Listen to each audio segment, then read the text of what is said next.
Otaki tomorrow, and it's a listed rider stakes for the 2-year-olds. It's a terrifically even field, a lot of real quality in there. One man who's got a charge in the race is Cambridge trainer Lee Sommervell. He joins us en route to Otaki this afternoon. Good afternoon to you, Lee. Stradivarius to represent you tomorrow on the rider stakes. Yeah, good afternoon, Aidan. Yep, we're about 10 minutes out of Otaki, so making good time, and the horses are about 20 minutes behind us. So, no, all good, and weather's fine, and really looking forward to tomorrow. As you say, it's a good quality field, the rider stakes, and I love just taking on the good ones, and it certainly gives you a line on just how good we think this fellow is, and we'll soon, it's nothing like the racetrack to be the levelling place, if you like. Yeah, it's a breed and a family you know really well, and of course you train this one Stravinsky colt out of Cap's Joy for the Duncan Stradivarius, and he's been really good so far, Lee. The win on debut at Rotorua, and also that last start second at Ruakaka, really encouraging this day. It was a very good run both places.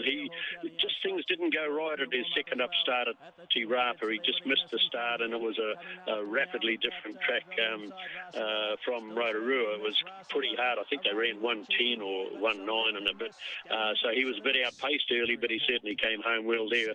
We put him out for a spell and went up to Ruakaka.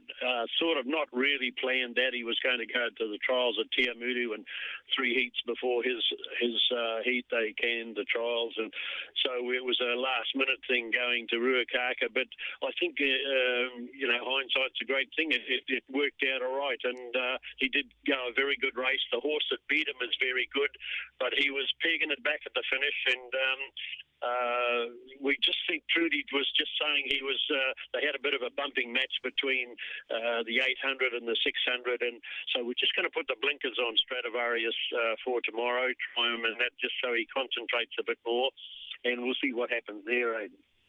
Okay, there was about 5 weeks, or sorry, even longer than that, about 9 weeks between runs between that Te Rapa run and Ruakaka last time out, Lee. Do you think maybe the horse just peaked and would have improved a fair bit from that run? Yeah. Yes, absolutely. You've got it right. Actually, you could be a very good trainer, mate. You can sum these things up very well. No, but seriously, you've read it dead right, mate. Because he was only ready for the trials, he was a bit underdone there. He has improved a lot since that run at Ruakaka. It's quite a trip up there from Cambridge, as you're aware, and so I think it stood him in good stead. So I won't be worried about his fitness tomorrow. It's more the track itself, really. The other thing, Lee, is you're coming up against a pretty high-class field of 2-year-olds. We've got you at $6.50 in the market, along with Secret Spirit. Miss Fee was a good last start winner at $5. Lucky Edie and Stella de Paca, who's a Castletown Stakes winner. Who do you sort of see as the main danger to you, and where do you stack up in terms of the depth of this field? Yeah, well, probably. I think you're right. The highest rated one is Sullivan's filly. That's very good. But Stella de Paco, is it of Stephen Orchard's, I think it is. Yeah. That came home very well at Ruakaka too. But yeah, I think we'll certainly get a good line for the 3-year-old racing from this race tomorrow. For the new season. And I just feel my fellow's like I've said quite a few times. He's like a male version of Fleur de Lune. He's got a lovely attitude. He's very relaxed galloper. Trudy knows him well, and she's got a pretty high opinion of him. So we'll know a lot more by this time tomorrow anyway. Yeah, thanks for that, Lee. A couple of other runners earlier in the card, and I guess they're in the float following you down. They're Rich Habit and Celebrity Miss. Celebrity Miss comes into this, I think, fresh up tomorrow, but a horse with plenty of ability, and showed last season that she was really capable of going through the grades and being competitive even up to cup level, perhaps, this preparation.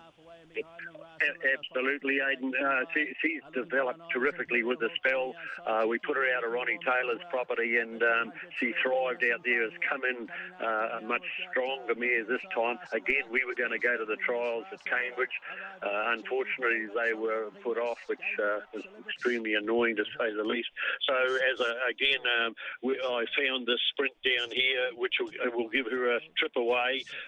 She's pretty forward too, and if she can handle the track, we'll get a good line on her, and she's heading to Hastings as well for that series, the spring races there.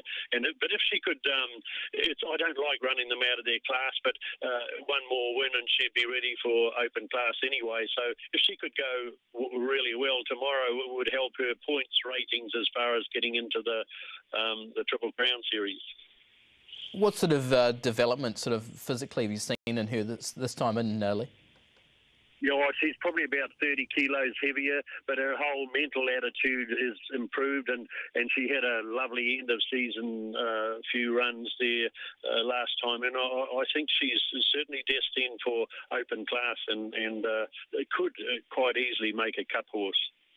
Okay, your first runner on the program is Rich Habit, who comes into this debut run with the benefit of one trial, a fourth placing at Te Awa Mutu, and of course Isabel Roddick with the Rough Habit breeding success to her name, and another one that you trained for her, this one Rich Habit. That's right, he's very close. I think this one's Rich Habit's mum and Addictive Habit's mum are full sisters, so he's obviously very closely related to the Habits, and he's got some good habits too. He's got ability, lacks ringcraft, of course. Again, he would have benefited by the Cambridge trials, but the Roddicks are down this way, and they were keen to see him run. He's got plenty of ability, but it'd just be greenness and that could beat him. But he's certainly got the Rough Habit, Addictive Habit ability. Okay, and talking about Addictive Habit, he's in the nominations for Hastings as well. How's he come through the recent Brisbane preparation, and how forward is he for Hastings? Pretty good. I'm very happy. He had 2 weeks in the sun at Brisbane, and I would have loved to have stayed with him there, but unfortunately work commitments, I had to come back.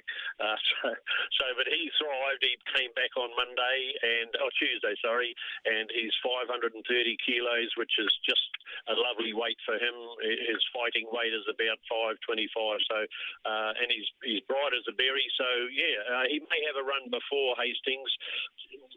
Just where he goes there, I'm not sure, either a race or a trial, but he'll be ready for Hastings, all right. Have you booked a jockey for the preparation, Lee? It looks like we've got Matty Cameron at this stage. He was going to ride Donna Logan's good horse, but I just can't think of his name. Vauxhall Barrel. Vauxhall Barrel. But we understand from Donna that that's probably going to go straight to Australia, and that seems to be sort of, unless they had travel hiccups or something like that. So at this stage, we're pretty confident we've got Matty for him. No, that'd be great, great coup for you as well. And best of luck not only for Hastings but also for Otaki tomorrow, with Stradivarius going around in the big one for you, Lee. Many thanks, Aidan. Good to talk to you. Thank you for that. Bye-bye. Yeah, Lee Sommervell.